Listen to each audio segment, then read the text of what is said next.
Your serve is one of the most complicated shots in the game, so let's simplify it. Today, I'm going to teach you 5 ways to make your serve unbreakable.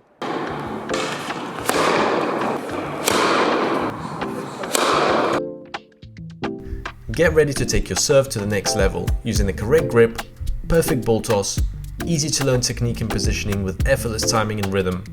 And look out for my bonus abbreviated serve tips. Number 1, your setup routine. Now, firstly, let's position ourselves correctly before starting the serve. And this you can do every time you step out on the court to serve.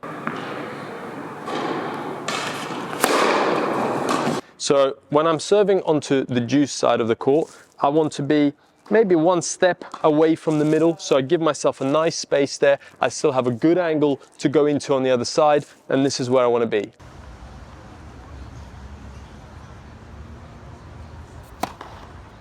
Now, when you're serving onto the ad side, we stand maybe 2 steps away from the middle. And the reason being is we want a little bit more angle going into our opponent's backhand, and it gives us a nice space to go into from that side. Now, when we're positioning ourselves here, you want to make sure that your toe, so the toe of your front foot, is pointing towards the net post. And this is a really easy way to line yourself up before the serve. Now my toe is going to be pointing there, therefore I'm at about a 45-degree angle to the baseline. And the back foot, so my back leg, is following the same line. What I don't want to be is my back leg to be somewhere around here, because it's going to make me too open prior to the serve. I want to have a nice wind up. I want to be sideways onto it when I serve. So let's look at this in more detail. I'll draw an imaginary line going to the net post, and you want to keep your back foot to the left of that line, not to the right. You don't want to break that line at any point. Another thing to consider is how far you step back on your setup. If you're someone who has quite a wide stance, make sure you position yourself more to the right, not to foot fault over that middle line with your heel. Now, with foot positioning, we talked about the front foot pointing towards the net post, being at about a 45-degree angle to the baseline. This is to give you the ability to turn against it and go up and forward into the court. Now, the back foot can be parallel to the baseline. This is to give you balance and the ability to push up. Now, this foot position is exactly the same on the ad side. It follows exactly the same principle. Again, I'm pointing to that net post, so I'm nicely closed against the direction where I'm going.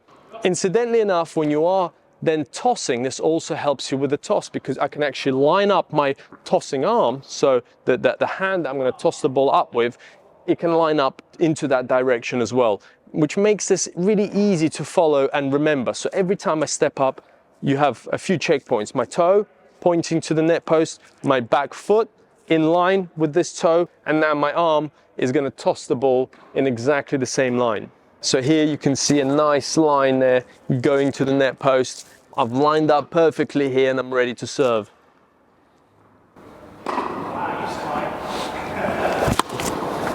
Wait, before I continue, and if you're still enjoying this video, make sure you press that subscribe button and the notification bell so that you can get further videos from us to come. Number 2, the grip. Now you want to get into a continental grip here.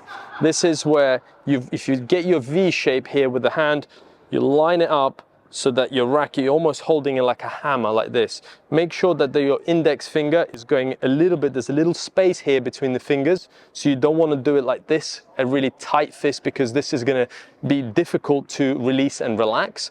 You want to have a slight angle here. This will also allow you to reach a little bit higher.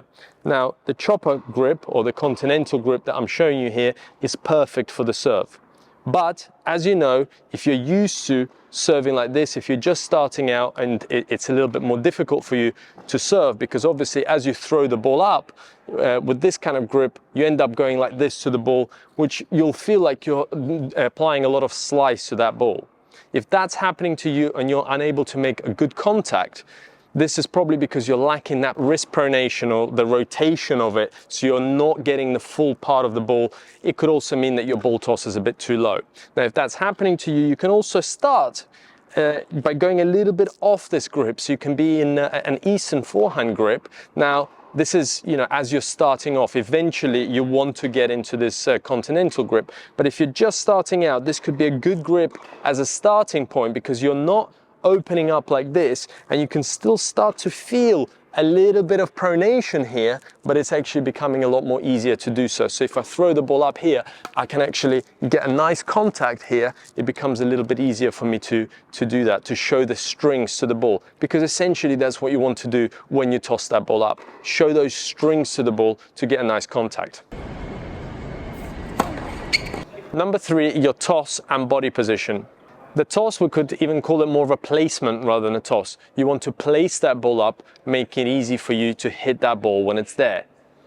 Here we have to make sure that we don't toss the ball too high, we don't place that ball too high, or too low. It has to be in that optimal position for me to be able to reach up and get it on the stretch so that I can go from a high position down to low. So I always want to hit my serves from high down to low unless you're hitting a kick serve.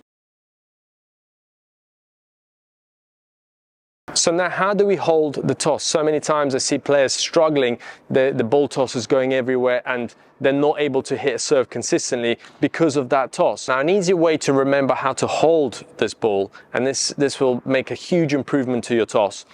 Don't grip it too tight. You don't want to hold it in the palm here. You want to let the ball go more into your fingers, and you want the arm to be nice and straight here. So we're throwing the ball up from our shoulder, keeping that arm nice and straight, and at the end here, the ball is staying in my fingers. The fingers are open here, almost like in a crown here, where the ball is placed in the fingers, and it's actually very easy for me to release.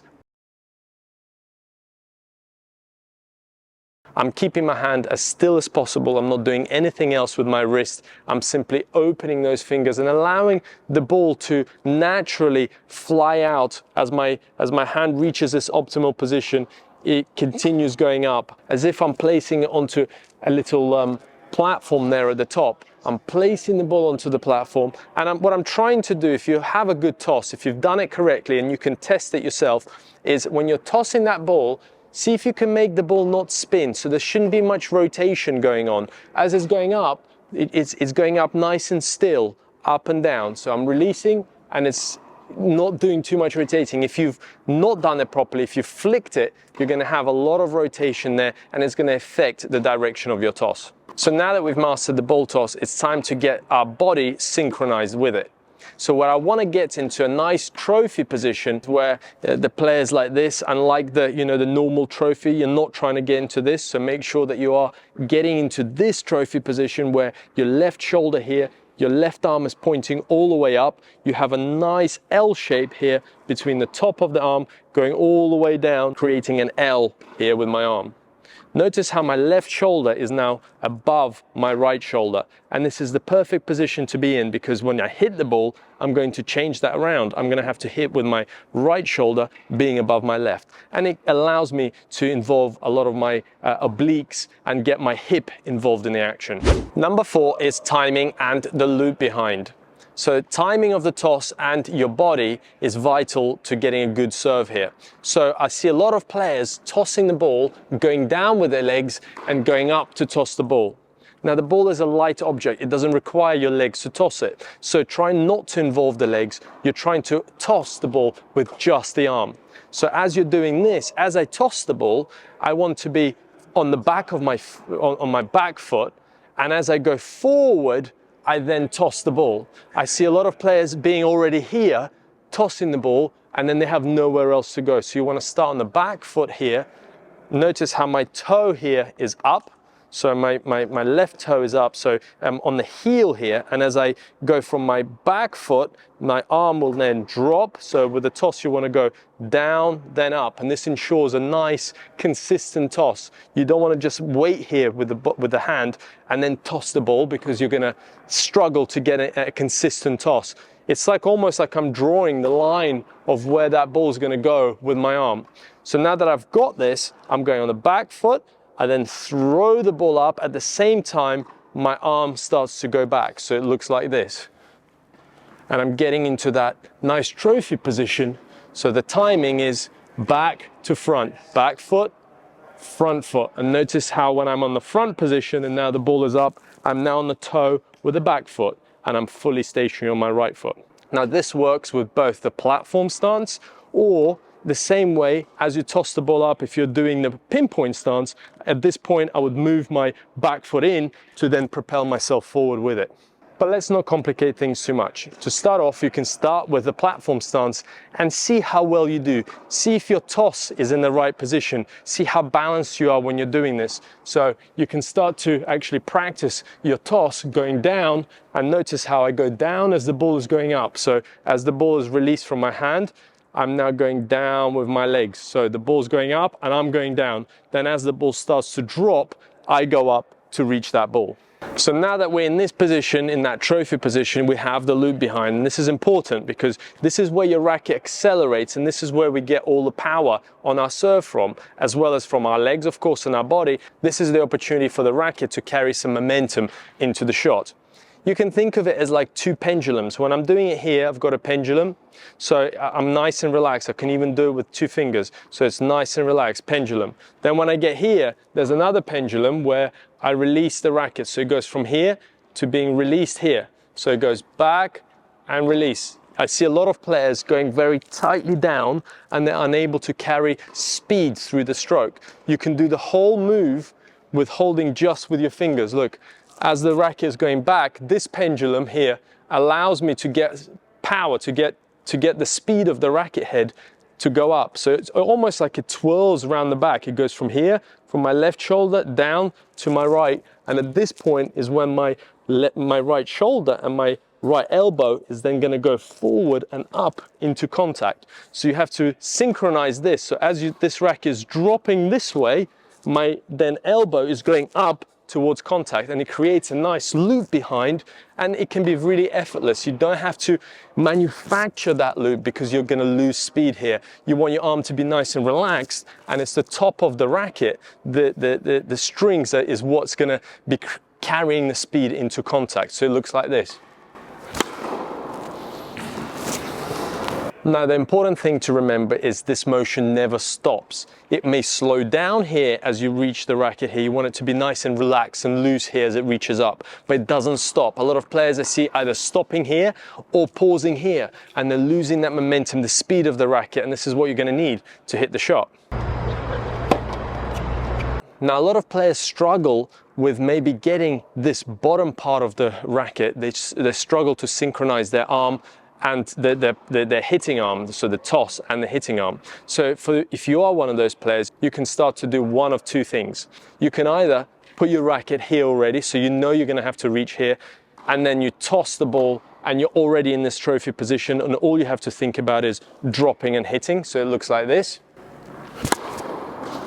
And when you get better at this, you can start to do an abbreviated serve, which again may be easier for you to handle.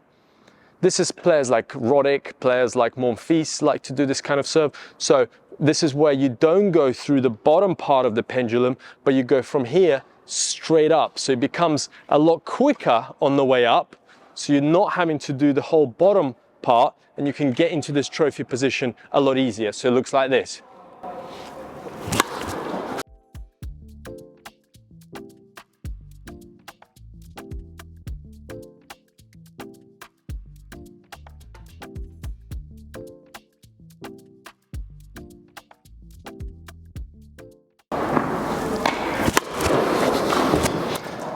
And what's good about this way of serving is you get quite a lot of snap on it.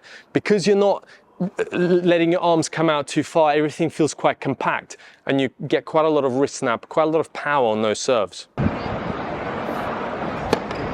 Now, if you're someone that gets shoulder issues or shoulder problems, the abbreviated serve might not be the way to go, because this way you can be a lot more relaxed in getting that racket up, carrying a little bit of speed through it. So it's going to be a little bit more forgiving on your arms. So if you are one of those players, you may have to actually master the whole routine, the whole move.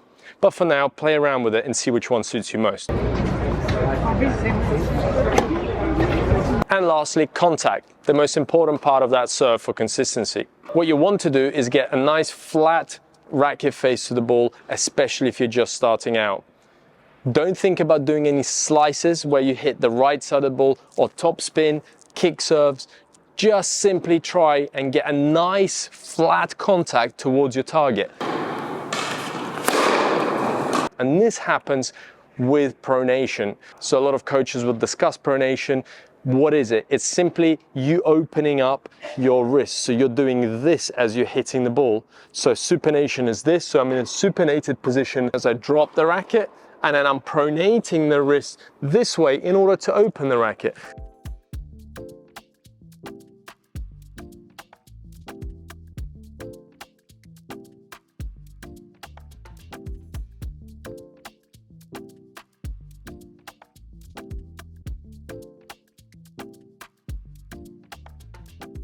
And in order for me to achieve pronation, I must make contact high up in front and a little bit to the side. Now, the moment the ball is a little bit lower here, my wrist is going to struggle to pronate. So if your toss is not high enough, you're going to be slicing that ball, especially if you're holding that continental grip. So you're going to end up slicing, chopping at that ball, and you're going to struggle. You'll be like, how is it possible for me to open my strings when my hand doesn't allow me to do that? It will only allow you to open it up there at the top. And this is where that grip is important, and it's important that you have a nice little space here between your index finger and the rest of your hand. Thank you guys for watching. Not such a simple lesson after all, but I hope there were a few tips in there that you can implement into your own serves. Let me know in the comments below what you think of the lesson, what else you struggle with on your serves and the rest of your game.